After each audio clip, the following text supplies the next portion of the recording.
बहुत समय पहले की बात है। एक बहुत गरीब इंसान था। उसके परिवार में उसकी पत्नी और दो छोटे छोटे बच्चे भी थे। वह बहुत परेशान रहता था और उसके लिए अपने परिवार का पालन पोषण करना बहुत कठिन हो गया था। उसका दिमाग काम नहीं करता था और मन भी अशांत रहता था।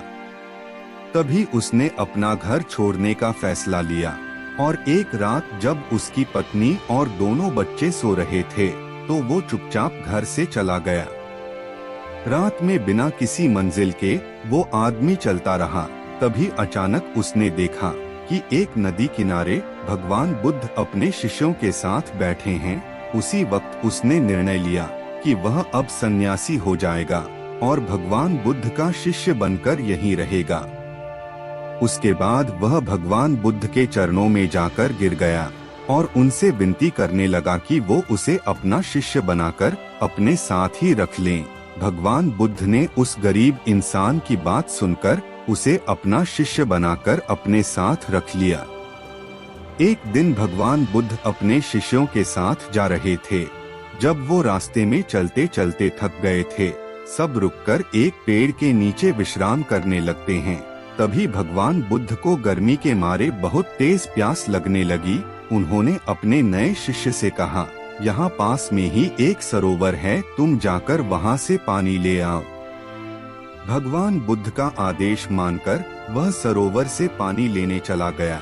जब वह सरोवर के पास पहुँचा तो उसने देखा कि कुछ जंगली जानवर सरोवर में उधम मचा रहे हैं। जैसे ही वह सरोवर के और पास गया, सारे जानवर वहाँ से भाग जाते हैं, लेकिन सरोवर में कीचड़ सड़े गले पत्ते ऊपर तैर रहे थे, जिसके कारण उसका मन नहीं मान रहा था। उसने सोचा, इतना गंदा पानी भगवान बुद्ध पिएंगे कैसे? फिर वह बिना पानी लिए वापस लौटता है और आकर बुद्ध से बोलता है, भगवान उस सरोवर में तो बहुत ज्यादा गंदा पानी है, वो पीने लायक नहीं है। अपने शिष्य की बात सुनकर भगवान बुद्ध थोड़ी देर चुप होकर बोले, जाओ उसी सरोवर से जाकर पानी लेकर आओ। भगवान बुद्ध का आदेश मानकर वह वापस से सरोवर की तरफ चला गया, लेकिन वह मन में यही सोच रहा था कि भगवान बुद्ध इतने गंदे पानी को कैसे पिएंगे। जैसे ही वह सरोवर के पास गया, वह ये देखकर चौंक गया कि सरोवर का पानी एकदम निर्मल और स्वच्छ हो गया है और अपने स्वभाव में बह रहा है। उसने पानी लिया और भगवान बुद्ध के पास आते ही उनसे प्रश्न करता है, भगवान, थोड़ी ही देर में सरोवर का मैला पानी इतना साफ कैसे हो गया?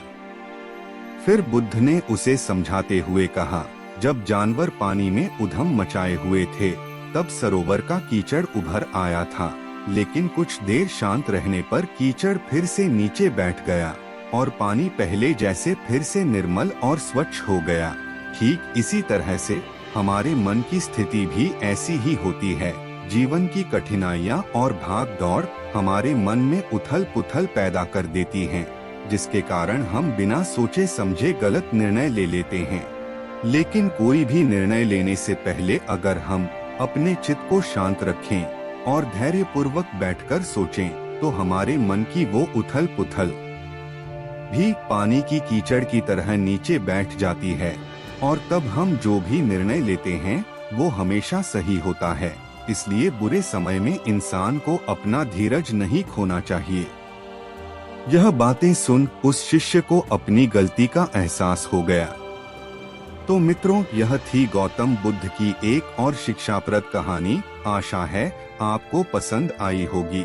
ऐसी और कहानियों के लिए हमारे चैनल को सब्सक्राइब कर लें। धन्यवाद।